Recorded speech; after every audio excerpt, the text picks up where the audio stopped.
Good morning, students. Hope you all are well. Today we will study chapter 3 of science, the nature of matter. So listen it carefully and try to understand. Let's start the chapter. Classification of matter. What is matter? तो हम लोग पहले जानेंगे कि matter क्या होता है. Okay, matter है क्या? What is matter? Look around you and make a list of all things that you see. So is the list short, long or unending? आप अपने चारों तरफ देखें और जितनी भी चीज़ें देखते हैं आप अपने चारों तरफ, उसकी एक लिस्ट बनाएं. क्या वो लिस्ट छोटी है, लंबी है या लिमिटलेस है? Around us we see just too many things. हम लोग अपने चारों तरफ बहुत सारी चीज़ें देखते हैं. Some are big and noticeable. उनमें से कुछ बहुत बड़े होते हैं और नोटिस करने लायक होते हैं.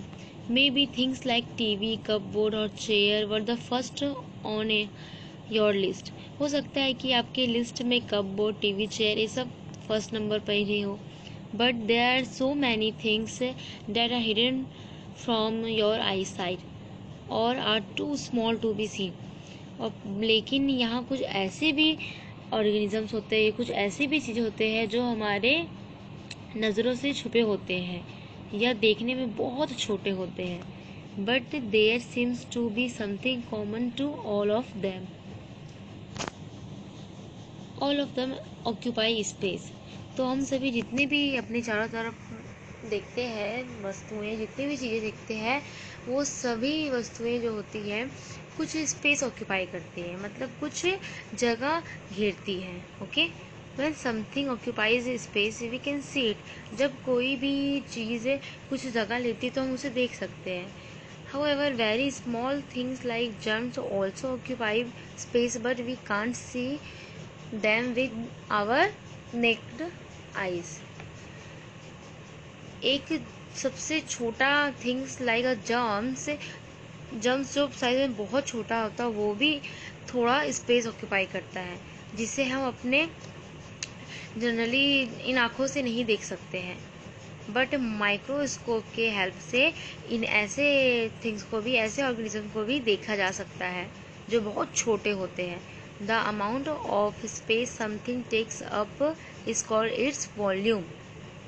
तो किसी स्पेस का वो अमाउंट, किसी स्पेस से का जो वो क्वांटिटी जो किसी ऑब्जेक्ट या किसी भी थिंग के द्वारा लिया जाता है तो वह उसका वॉल्यूम कहलाता है. ओके, फॉर एग्जांपल आप सभी के घर में टीवी होगा, ठीक है. मान लीजिए आप टीवी, आपके घर में जो टीवी है वो एक टेबल पे रखा हुआ है, ठीक है. तो वो टीवी जो टेबल पे रखा है वह टेबल के जितना सरफेस को कवर करता है वो उसका वॉल्यूम कहलाता है. Okay, the amount of space something takes up is called its volume. Okay,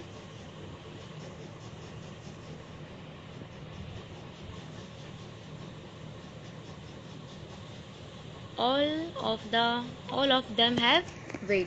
और जितने भी हमारे चारों ओर थिंग्स होते हैं उनमें वेट भी होता है, ठीक है. तो हम लोगों ने अभी तक पढ़ा हमारे चारों जितने भी ऑब्जेक्ट्स है, कोई भी थिंग जो होते हैं वो कुछ स्पेस ऑक्यूपाई करते हैं और उनमें वेट भी होता है. ओके, तभी से हम लोग 2 फीचर्स पढ़ा है of the matter. All those objects we described having volume also have weight. तो जितने भी ऑब्जेक्ट्स हमने पढ़े जिनमें वॉल्यूम होता है उनमें वेट भी होता है. Okay, the object is called light और heavy depending on the weight it has. तो और जिस ऑब्जेक्ट का जैसा वेट होता है उनके वेट पे डिपेंड करता है कि अगर उनका वेट हल्का होता है तो उसे लाइट कहा जाता है और अगर किसी ऑब्जेक्ट का वेट भारी होता है तो उसे हैवी कहा जाता है. A piece of iron seems to have greater weight than a ball of wool. For example, seems means लोहा, ठीक है. आयरन मीन्स लोहा. ओके, आयरन का एक पीस, छोटा टुकड़ा, वूल मतलब ऊन के बॉल, ठीक है. बॉल ऑफ वूल मतलब वूल मीन्स ऊन होता है. ओके, एक ऊन के बॉल से ज़्यादा भारी होता है, ठीक है.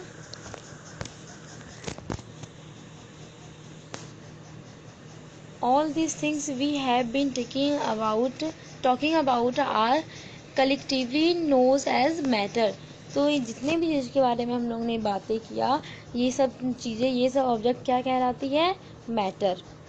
Matter occupies space and has wait. Okay, तो मैटर का मेन फीचर्स क्या होते हैं? मैटर मीन्स कोई भी ऑब्जेक्ट जो हमारे चारों ओर पाए जाते हैं, ठीक है, कोई भी ऑब्जेक्ट, ठीक है, वर्ल्ड के कोई भी ऑब्जेक्ट, चाहे वो इंसान ही क्यों ना हो, ये नॉन लिविंग थिंग्स ही क्यों ना हो। ओके, तो मैटर के जो फीचर्स होते हैं वो क्या होता है कि कोई भी ऑब्जेक्ट जो कुछ जगह को घेरती है, ठीक है, कुछ स्पेस ऑक्यूपाई करती है और उनमें वेट होता है। Most objects we see around are matter. जितने भी मतलब हम लोग अपने चारों ओर मैक्सिमम ऐसे मतलब अधिकतर ऐसे ही ऑब्जेक्ट दिखते हैं जो मैटर होते हैं। Then what is not the matter? तो ऐसा कौन सा ऑब्जेक्ट है जो मैटर नहीं है? Radio signals, TV signals and telephone signals are not matter. ये जो सिग्नल्स होते हैं, डिफरेंट टाइप ऑफ सिग्नल्स जो होते हैं, ये मैटर नहीं कहलाते हैं। ओके, लाइट और sun rays, heat are not matter. Okay, और जो लाइट होते हैं, सन रेज होते हैं, सनलाइट और हीट, ये भी मैटर नहीं कहलाते हैं। Even emotions and feeling do not count as matter. और यहाँ तक कि इमोशंस और जो फीलिंग्स होते हैं इंसान के, उन्हें भी मैटर में नहीं गिना जाता है, क्योंकि ना तो ये स्पेस ऑक्यूपाई करते हैं और ना ही इनमें वेट होता है, इसीलिए इसे मैटर नहीं कहा जा सकता है। ओके,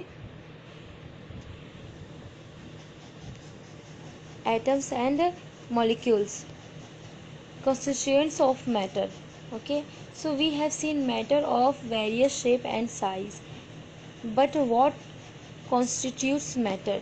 तो हम लोग यह देख चुके जो मैटर होते हैं वो अलग अलग शेप के होते हैं, अलग अलग साइज के होते हैं, लेकिन यह किससे बने होते हैं? ठीक है, let's know about that. John Dalton in 1808 discovered that the smallest particle and elements can be broken into is called an atom। ठीक है, एलिमेंट के सबसे छोटे पार्टिकल जिसे एटम कहा जाता है, और एलिमेंट को एटम में तोड़ा जा सकता है। ओके, और एलिमेंट के सबसे छोटे पार्टिकल जिसे एटम कहा जाता है, उसका डिस्कवर किसने किया था? जॉन डाल्टन ने 1808 में। ओके, एलिमेंट के सबसे छोटे पार्टिकल्स को एटम कहा जाता है। The atom retain all the properties of the element and cannot be broken down further। और जो एटम होते हैं वो एलिमेंट के सारे प्रॉपर्टीज, सारे जो फीचर्स होते हैं, गुण होते हैं, उसे बनाए रखते हैं और उन्हें आगे किसी और भी फॉर्म में नहीं तोड़ा जा सकता है।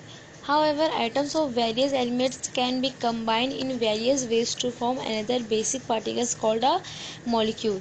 ठीक है, मतलब अलग अलग एलिमेंट्स के जो एटम्स होते हैं वे अलग अलग फॉर्म में मिलकर एक दूसरा बेसिक पार्टिकल्स प्रोड्यूस करते हैं। ओके, अलग अलग एलिमेंट्स के जो एटम्स होते हैं वो अलग अलग वे में मिलकर एक दूसरा बेसिक पार्टिकल्स फॉर्म करते हैं, मतलब बनाते हैं, जिसे मॉलिक्यूल कहा जाता है।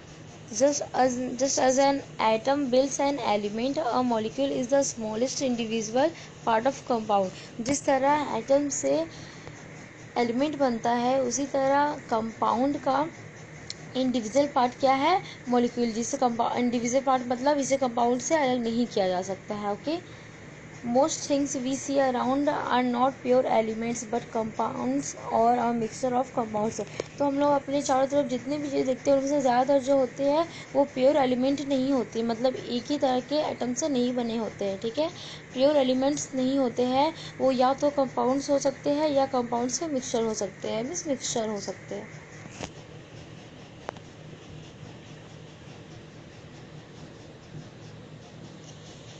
There are 109 elements known today.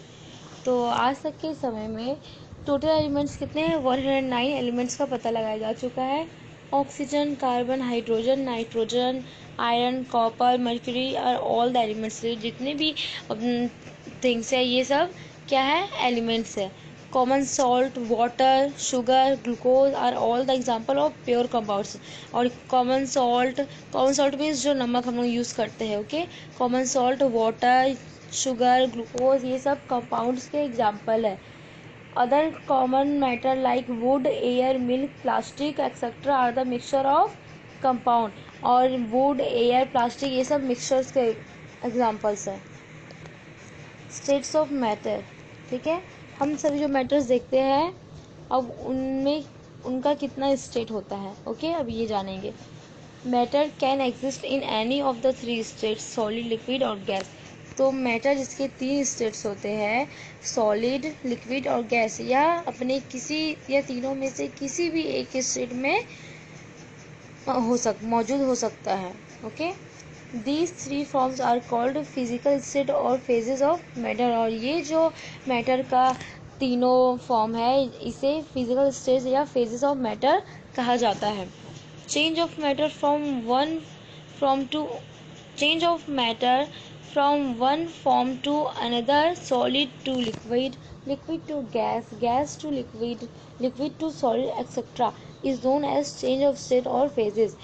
Matter की किसी एक फॉर्म से अनदर फॉर्म में चेंज होना, जैसे सॉलिड से लिक्विड में, लिक्विड से गैस में, गैस से लिक्विड में, लिक्विड से फिर से सॉलिड में।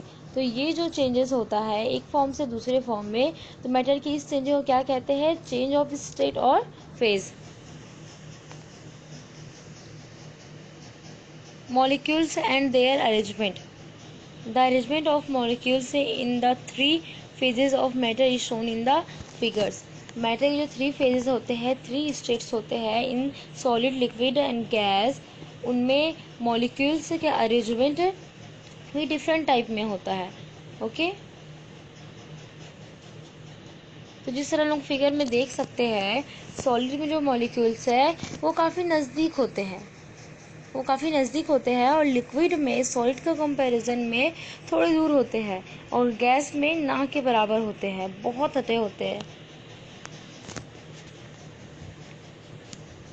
Solid, in solids the molecules are closely packed. मतलब सॉलिड में जो मॉलिक्यूल्स होते हैं वो बहुत काफ़ी नज़दीक होते हैं। They have list amount of inter molecular space, और उनमें इंटर मॉलिक्यूलर स्पेस काफ़ी कम होता है, सबसे कम होता है।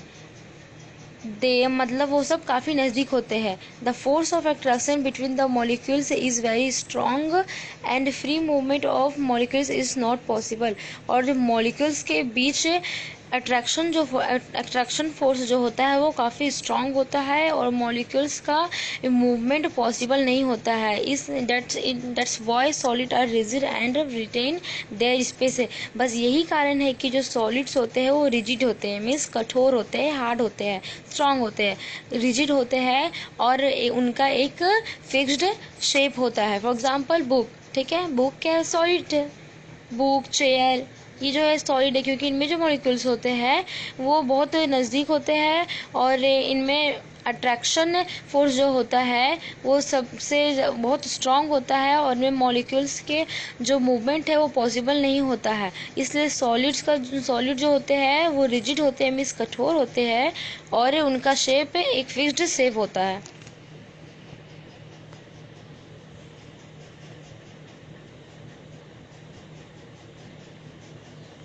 Liquids, in liquids the molecules are loosely held, ठीक है। लिक्विड्स में जो मॉलिक्यूल्स होते हैं वो सॉलिड के कंपैरिजन में थोड़े हटे हटे होते हैं, ठीक है, थोड़े लूज होते हैं।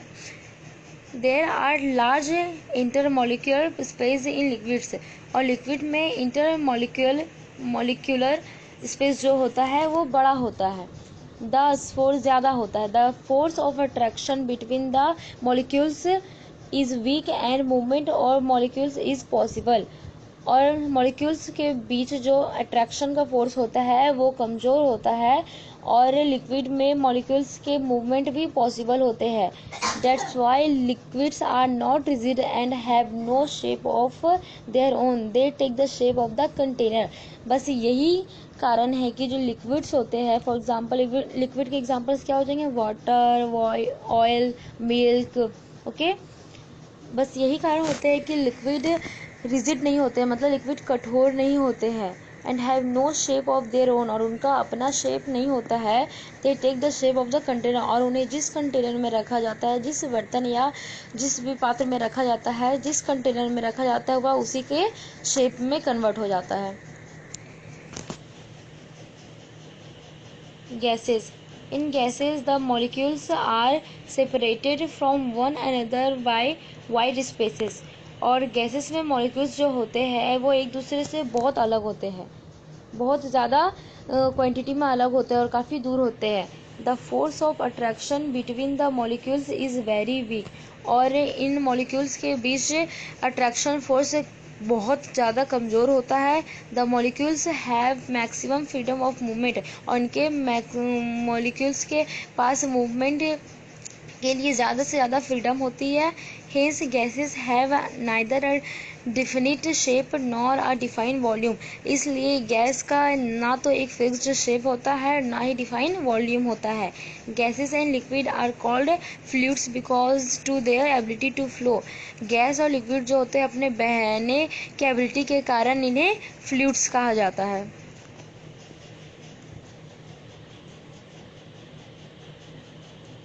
Change of phases, matter can be change from one two another, matter जो है वो एक से दूसरे अपने स्टेट में फेजेस में चेंज हो सकते हैं। फॉर एग्जांपल आइस, ठीक है, जो सॉलिड है, on heating change to water, जो लिक्विड है, and water on heating change to steam, जो गैस है। फॉर एग्जांपल आइस जो सॉलिड है उसे गर्म करने पर वह वाटर में चेंज हो जाता है, जो वाटर एक लिक्विड में चेंज हो गया। इस तरह हमने देखा कि आइस जिसे हमने गर्म किया तो सॉलिड से लिक्विड में चेंज हो गया, वाटर बन गया, और वाटर जिसे हमने गर्म किया तो ये स्टीम में चेंज हो गया, मीन्स भाप में चेंज हो गया, जो एक गैस है। और इस चीज़ को हम एक इक्वेशन के थ्रू समझ सकते हैं। सॉलिड मीन्स आइस, और हीट करने पे ये किस में चेंज हो गया, वाटर, जो एक लिक्विड है, और फिर लिक्विड जिसे हमने हीट किया और ये किस में चेंज हो गया, स्टीम, जो एक गैस है। Can this process be reversed? Yes, if we cool steam we get water, if water is kept in a freezer it changes to ice, solid. क्या हमने जो इक्वेशन अभी ऊपर देखा है, क्या इसे वापस रिवर्स किया जा सकता है? हमने यह देखा ऊपर कि आइस सॉलिड से लिक्विड और लिक्विड से गैस, ठीक है, तो यह जो है क्या इसे रिवर्स किया जाता है? गैस लिक्विड सॉलिड इस फॉर्म में हो सकता है? तो ज़रूर हो सकता है। जब स्टीम को ठंडा किया जाता है, मीन्स जब भाप को ठंडा किया जाता है, तो यह वाटर में चेंज हो जाता है, मतलब फिर से लिक्विड में चेंज हो जाता है। और जब वाटर को फिर से ठंडा किया जाता है, मतलब इसे अगर फ्रिज में रखा जाता है तो यह वापस आइस में कन्वर्ट हो जाता है, जो सॉलिड है। तो इस तरह हमने देखा कि अगर आइस को गर्म किया जाए तो वह वाटर में चेंज हो जाता है, जो एक लिक्विड है, और वाटर को गर्म किया जाए तो वह स्टीम में चेंज हो जाता है। उसी तरह स्टीम को जब ठंडा किया जाए तो वह वाटर में चेंज हो जाता है, और वाटर को जब ठंडे किया जाए या फ्रिज में रखा जाए तो वह आइस में चेंज हो जाता है, गैस लिक्विड सॉलिड।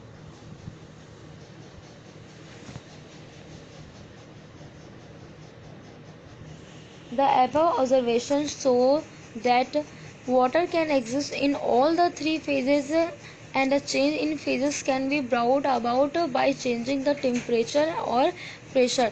तो हम लोग ने अब तक यह जाना कि वाटर जो है वो मैटर के जो तीनों फॉर्म है वो उनमें पाया जाता है, वो तीनों फॉर्म में कन्वर्ट हो सकता है, और उन्हें वापस वाटर के टेम्परेचर और प्रेशर में बदलाव लाकर उसे वापस उस फॉर्म में भी कन्वर्ट किया जा सकता है।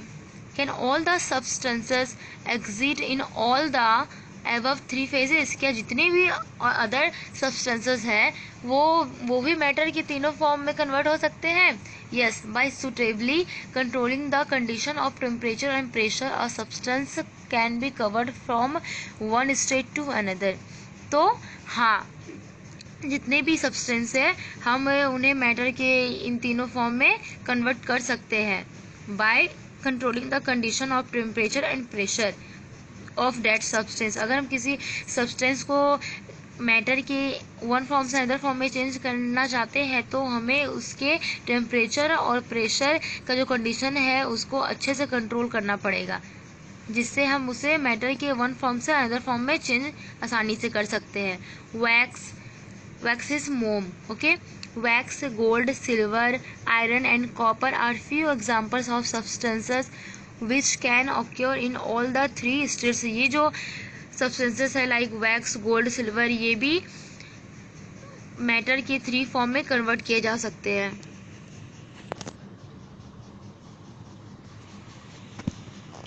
Properties of the phases of matter.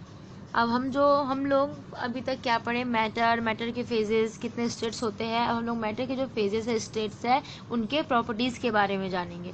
Okay, properties means features, ठीक है, क्या फीचर्स होते हैं उनके बारे में जानेंगे। Properties of liquids. Water, oil, milk, kerosene, petrol, diesel are example of liquids. They exhibit the following properties. They are not rigid, मतलब लिक्विड जो होते हैं वो रिजिड नहीं होते हैं। ओके, रिजिड मीन्स कठोर। They have a defined volume, और उनके पास एक डिफाइंड वॉल्यूम होता है। They do not have definite shape of their own, they take the shape of the container, और उनके पास एक फिक्स्ड शेप नहीं होता है। उन्हें जिस कंटेनर में रखा जाता है वह उसी के शेप के अकॉर्डिंग कन्वर्ट हो जाते हैं। फॉर एग्जांपल, अगर आप वाटर को ग्लास में रखते हैं तो वो ग्लास के शेप में कन्वर्ट हो जाता है, और अगर आप वाटर को किसी कटोरे में रखते हैं तो वो कटोरे के शेप में कन्वर्ट हो जाता है। ओके, तो इस तरह हम कह सकते हैं कि लिक्विड्स के पास अपना खुद का जो होता है शेप नहीं होता है। They can flow from a higher to a lower level, और ये लिक्विड को हायर से लोअर लेवल में फ्लो किया जा सकता है, मतलब बहाया जा सकता है। The force of attraction between the molecules is weak, और लिक्विड के मॉलिक्यूल्स के बीच अट्रैक्शन फोर्स जो होता है वो कमजोर होता है। The inter molecular spaces are more than in solids, और सॉलिड के कंपैरिजन में इंटर मॉलिक्यूलर स्पेसेस जो होते हैं वो ज़्यादा होते हैं in liquids. Properties of gases. Hydrogen, oxygen, carbon dioxide, nitrogen, helium, argon, ammonia etcetera are the example of gases. They exhibit the following properties. They are not rigid, जो gas होते हैं ये भी कठोर नहीं होते हैं। They neither have a definite shape और नॉर अ डिफाइंड वॉल्यूम, इनके पास ना तो इनका फिक्स्ड शेप होता है और ना ही डिफाइंड वॉल्यूम होता है। They can flow easily in all direction, ये पूरे डायरेक्शन में आसानी से फैलाए जा सकते हैं। The molecules in gases have the list attraction for each other, और गैस के जो मॉलिक्यूल्स होते हैं उनके बीच अट्रैक्शन सबसे कम होता है। They have maximum inter molecular spaces, और उनमें मॉलिक्यूलर स्पेसेस सबसे ज़्यादा होता है, ज़्यादा से ज़्यादा होता है। They can be compressed easily, और गैस को आसानी से कंप्रेस्ड किया जा सकता है। इसीलिए आप देखते होंगे एलपीजी गैस है जिसका हम सभी घरों में खाना बनाने के लिए यूज़ करते हैं, वो गैस सिलेंडर में आसानी से इसको कंप्रेस्ड किया जा सकता है, क्योंकि गैस में ये सब फीचर्स पाए जाते हैं।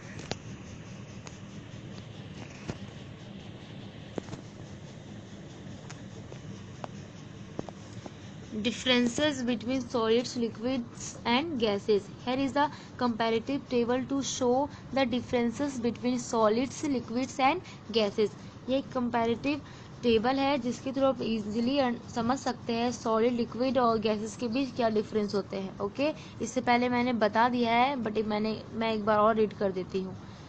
Solids are rigid, liquids are not rigid, gases are not rigid. Solid जो होते हैं वो रिजिड होते हैं और गैस और लिक्विड ये रिजिड नहीं होते हैं।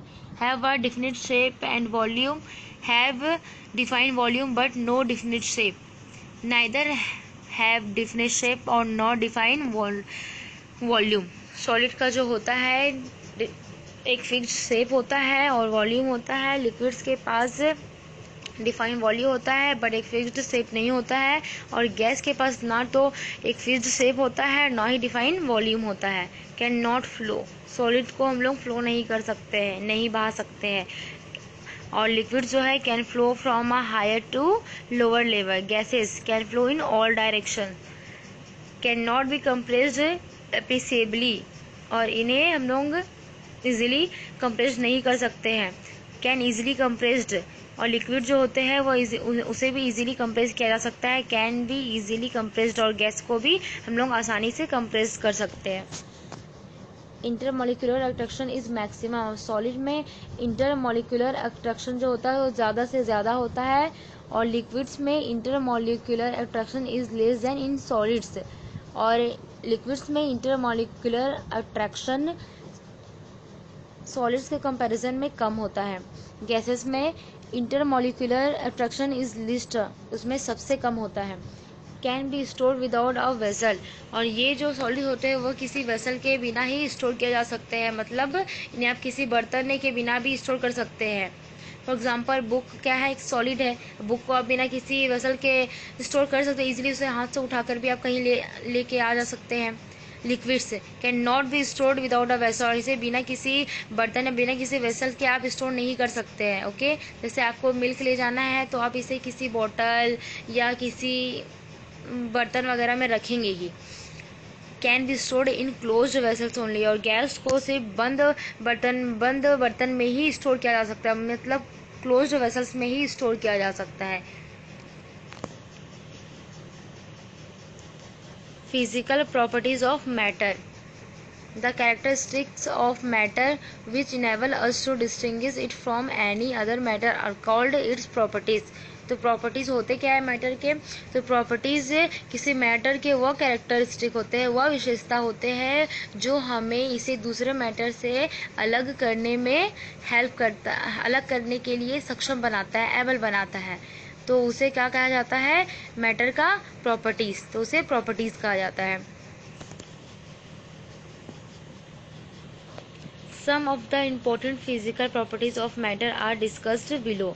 कलर, तो हम लोग कलर के बेस पे कुछ मैटर्स का पता लगा सकते हैं। Sometimes on the basis of colour we can get a clue for the identification of substance. ठीक है, सब्सटेंस मैटर। ओके, मैटर कोई सब्सटेंस बोलते हैं, मैटेरियल बोलते हैं, ऑब्जेक्ट बोलते हैं, सब उसी का ही नेम है। ओके, तो हम लोग कभी कभी मैटर का, किसी मैटर का पता लगाने के लिए उसके कलर के थ्रू भी उसके बारे में जान सकते हैं कि यह किस तरह का मैटर है। For example water and alcohol are colourless. Water और जो अल्कोहल मैटर, इस तरह के मैटर होते हैं वो कलरलेस होते हैं। But petrol is a coloured liquid, copper is red while aluminium is white, sulphur is yellow and carbon is black. Petrol जो होते हैं वो कलर्ड लिक्विड होते हैं, कॉपर रेड होता है जबकि एल्यूमिनियम वाइट होता है, सल्फर येलो होता है, सल्फर गैस है, सल्फर येलो होता है, और कार्बन ब्लैक होता है। शेप, और कुछ सब्सटेंस के पता लगाने के लिए हम लोग उसके शेप के बेस पर भी उसका पता लगाया जा सकता है। अ सॉलिड सब्सटेंस में भी क्रिस्टलाइन, क्रिस्टलाइन मीन्स उनका, क्रिस्टलाइन मीन्स ऐसे सब्सटेंस जिनका जो ज्योमेट्रिकल शेप हो। ज्योमेट्रिकल शेप मीन्स या तो ट्रायंगल की तरह हो, रेक्टेंगल हो, क्यूबाइड हो, इस टाइप से हो। ओके, या एमॉर्फस हो, मतलब या उनका कोई शेप ही ना हो। ओके, इस तरह के जो शेप होते हैं सब्सटेंस के वो क्रिस्टलाइन कहलाते हैं। अ सॉलिड सब्सटेंस में भी crystalline have definite geometrical shape और amorphous without any definite shape. Amorphous means जो कि जिसका मतलब कोई शेप ही ना हो। ठीक है, जिसका शेप का हम लोग कोई नेम दे ही नहीं सकते। For example salt. ठीक है, सॉल्ट का क्या शेप होता है, सॉल्ट। शुगर आप लोग देखे होंगे वो एक स्क्वायर के साइज में होता है, क्यूब साइज में होता है। Okay, and alum are crystalline. Can you name 3 more crystalline substances? Of course rock हो गया, रॉक, डायमंड। ओके, ये जो है क्रिस्टलाइन सब्सटेंसेस है। Substances like coal, wax, dust, flour and clay are amorphous. जो ये इस तरह के कोल, वैक्स मीन्स मोम। Okay, coal, wax, dust, flour means आटा, ये क्ले, इस तरह के जो सब्सटेंसेस है इनका कोई भी शेप नहीं होता, ये एमॉर्फस होते हैं, मतलब इनका कोई भी शेप नहीं होता है। Odour means smell. ठीक है, स्मेल जो मतलब सुगंध। Smell is described as pleasant, unpleasant, pungent, irritating. ठीक है, स्मेल किसी सब्सटेंस का या तो अच्छे हो सकता है या अनप्लेजेंट मीन्स खराब हो सकता है। जिससे स्मेल करने पे अच्छा, जो जिसे सूंघने पर जिसका खुशबू अच्छा हो तो वो प्लेजेंट है, जिसका खुशबू सूंघने में अच्छा ना लगे तो वो अनप्लेजेंट है। पंजेंट मीन्स जिसका ऐसे सब्सटेंस जिसके खुशबू मतलब जिसका स्मेल तीखा हो, ठीक है। इरिटेटिंग मतलब जिसका खुशबू, जिसका स्मेल जलन, थोड़ा जलन जैसा लगता हो, ठीक है, उसे इरिटेटिंग कहते हैं। And so on.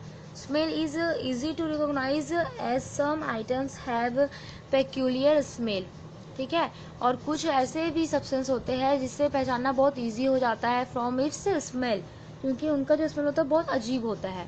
Like petrol, kerosene, diesel can be easily distinguish from water bye there characteristic smell, ठीक है। ये जो पेट्रोल, केरोसिन, डीजल होते हैं इन्हें हम लोग आसानी से पहचान सकते हैं वाटर के कंपैरिजन में, क्योंकि वाटर इनके जो कैरेक्टरिस्टिक होते हैं वो डिफरेंट होते हैं। Chlorine and sulphur dioxide smelling while oxygen and nitrogen are odourless gases. Chlorine और जो sulphur gases, sulphur dioxide gases है वो उनमें स्मेल होता है, लेकिन जो ऑक्सीजन और नाइट्रोजन गैस है वो अडोरलेस है, मतलब इनमें किसी भी तरह का स्मेल नहीं होता, ये स्मेललेस होते हैं। टेस्ट, और कुछ सब्सटेंसेस को हम लोग उसके टेस्ट के अकॉर्डिंग भी पहचान सकते हैं। सब्सटेंस मे बी टेस्टलेस और may have a salty, sweet, sour और बिटर टेस्ट हो। कुछ सब्सटेंस जो होते हैं वो टेस्टलेस हो सकते हैं, या उनका टेस्ट सॉल्टी हो सकता है, मीन्स नमकीन हो सकता है, स्वीट हो सकता है, मीन्स मीठा हो सकता है, सॉर हो सकता है, मीन्स खट्टा हो सकता है, या बिटर टेस्ट होता है, मतलब कड़वा हो सकता है। Do not taste an unknown substance without knowing more about it और unless instructed to do so by your teacher. Name one substance each having the above mention test, ठीक है। तो हम लोग जो ऊपर मेंशन किया गया है salty, sweet, sour, bitter taste, तो इस सब जो टेस्ट है इनका कुछ सब्सटेंसेस का एग्जांपल देना है, ठीक है। तो सॉल्टी में क्या आ जाएगा, एग्जांपल के लिए पिकल्स हो सकता है, मतलब अचार। स्वीट में आ सकते हैं, कई एग्जांपल्स है, ओके। सॉर जो ऐसे सब्सटेंस जो खट्टे हो, ठीक है। बिटर जो कड़वा हो। आप लोग इसका एग्जांपल खुद से लिखिएगा।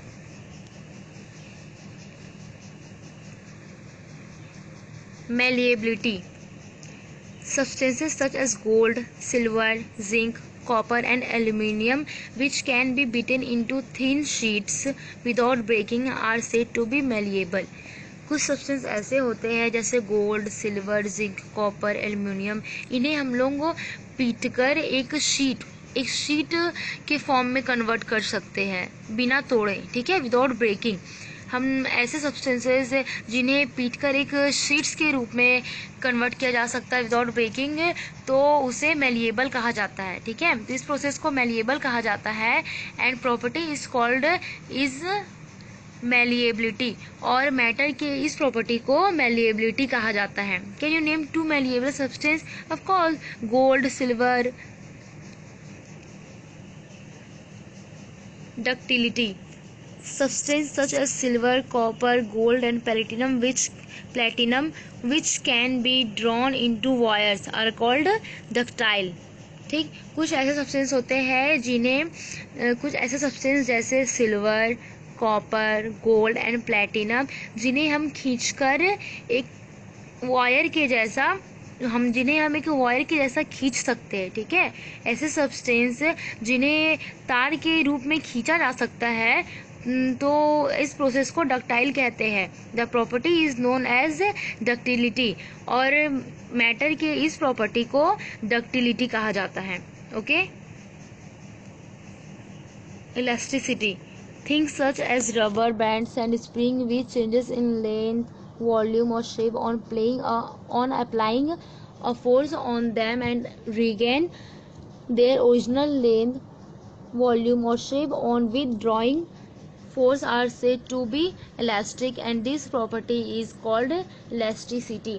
कुछ ऐसे थिंग्स रबर और स्प्रिंग जैसे जो सब्सटेंसेस होते हैं, इन पर फोर्स लगाने पर जब हम इन पे फोर्स लगाते हैं, इन्हें खींचते हैं, किसी तरह से फोर्स लगाते हैं, तो उनके लेंथ, वॉल्यूम और शेप में चेंज हो जाता है, और जब इन पे वापस हम फोर्स लगाते हैं तो ये अपने पहले वाले लेंथ, वॉल्यूम और शेप में वापस कन्वर्ट हो जाता है। तो इस प्रोसेस को इलास्टिक कहा जाता है एंड मैटर की इस प्रॉपर्टी को इलास्टिसिटी कहा जाता है।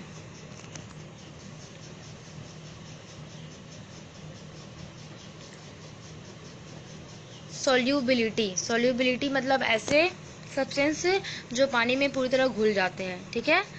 सॉल्यूशन मीन्स आपको पता ही है, घुलनशील तो आप वर्ड के थ्रू भी जान सकते हैं। Certain substance such as sugar, common salt and alcohol dissolve in water completely. कुछ ऐसे सब्सटेंस लाइक शुगर, ठीक है, चीनी, कॉमन सॉल्ट मतलब नमक जो हम लोग जनरली घर में यूज़ करते हैं, ठीक है, कॉमन सॉल्ट और alcohol in dissolve in water completely. इस तरह के जो सब्सटेंसेस होते हैं वे वाटर में पूरी तरह क्या होते हैं, घुल जाते हैं। सच सब्सटेंसेस आर कॉल्ड सोल्यूबल, और इस तरह के सब्सटेंसेस को सोल्यूबल कहा जाता है। तो मतलब ऐसे सब्सटेंसेस जो पानी में पूरी तरह अच्छे से घुल सकते हैं तो उसे सोल्यूबल कहा जाता है। And this property of a substance is called solubility, और सब्सटेंस के इस प्रॉपर्टी को सोल्यूबिलिटी कहा जाता है। Can you name 4 insoluble substances? Of course, तो ऐसे सब्सटेंसेस का नाम देना है जो वाटर में इनसॉल्यूबल हो। बहुत सारे सब्सटेंसेस है, वुड है, आयरन है, रॉक है, सॉइल है, ओके। ये सब जो थिंग्स है वो सब वाटर में इनसॉल्यूबल है। Opacity, substances such as wood, iron, stone and metals through which we cannot see are called opaque। कुछ सब्सटेंस ऐसे होते हैं जिनके आर पार हम नहीं देख सकते हैं, जैसे आयरन, वुड, स्टोन, मेटल्स, इनके आर पार नहीं देख सकते हैं। तो इस जिसे ओपेक कहा जाता है, the property is known as opacity, और मैटर की इस प्रॉपर्टी को ओपेसिटी कहा जाता है। Conductivity, substances such as copper, aluminium, silver, platinum, etc., which allow heat and electricity to flow through them are called good conductors। कुछ substances जैसे copper, aluminium, silver, platinum, ये जो होते हैं इनमें से हीट और इलेक्ट्रिसिटी पास हो जाता है, इसलिए जिसे, और ऐसे सब्सटेंसेस को गुड कंडक्टर्स कहा जाता है। मतलब ऐसे सब्सटेंस, ऐसे ऑब्जेक्ट जिनसे हीट और इलेक्ट्रिसिटी पास हो तो उन्हें गुड कंडक्टर्स कहा जाता है।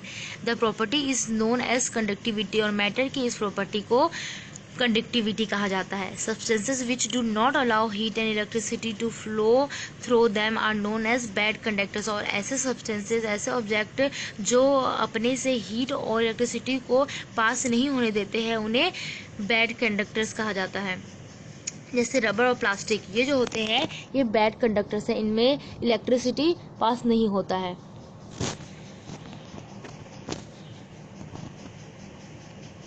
And wood are bad conductors, तो प्लास्टिक, रबर एंड वुड जो है वो बैड कंडक्टर्स हैं, इनमें हीट और इलेक्ट्रिसिटी पास नहीं होता है। Can you name 2 other substances which are good conductors? Yes, यहाँ 2 जो गुड कंडक्टर्स हैं उनके नेम बताने बोला है, सिल्वर, कॉपर, एल्यूमिनियम, ये सब जो है ये गुड कंडक्टर्स है। तब ना वायर के लिए हम लोग कौन से एलिमेंट का यूज़ करते हैं? कॉपर का यूज़ करते हैं, एल्यूमिनियम का यूज़ करते हैं, इसलिए यूज़ किया जाता है क्योंकि वो गुड कंडक्टर्स होते हैं जिनसे इलेक्ट्रिसिटी और हीट इजीली थ्रो होता है। Volatility, substances which quickly change into vapor when kept in open are called volatile substances। तो ऐसे substances जो तुरंत ही वेपर में चेंज होते हैं, मतलब भाप में चेंज हो जाते हैं। जब इन्हें किसी खुले इन्वायरमेंट में रखा जाता है तो वह तुरंत सब्सटेंस जो होते हैं तुरंत ही वेपर में चेंज हो जाते हैं। तो इस तरह के प्रोसेस को वोलेटाइल कहा जाता है। This property is called volatility, और मैटर के इस प्रॉपर्टी को वोलेटिलिटी कहा जाता है। For example spirit, petrol, diesel, alcohol. Petrol को अगर आप खुले छोड़ते हैं तो यह उड़ जाता है, जिससे आप लोग बोलते हैं ये उड़ जाता है, तो यह तुरंत भाप में कन्वर्ट हो जाता है, वेपर में कन्वर्ट हो जाता है, ठीक है, जिसे वोलेटिलिटी कहा जाता है। आर वोलेटाइल सब्सटेंसेस, जो पेट्रोल, स्पिरिट, डीजल जो होते हैं, अल्कोहल होते हैं, ये वोलेटाइल सब्सटेंसेस है।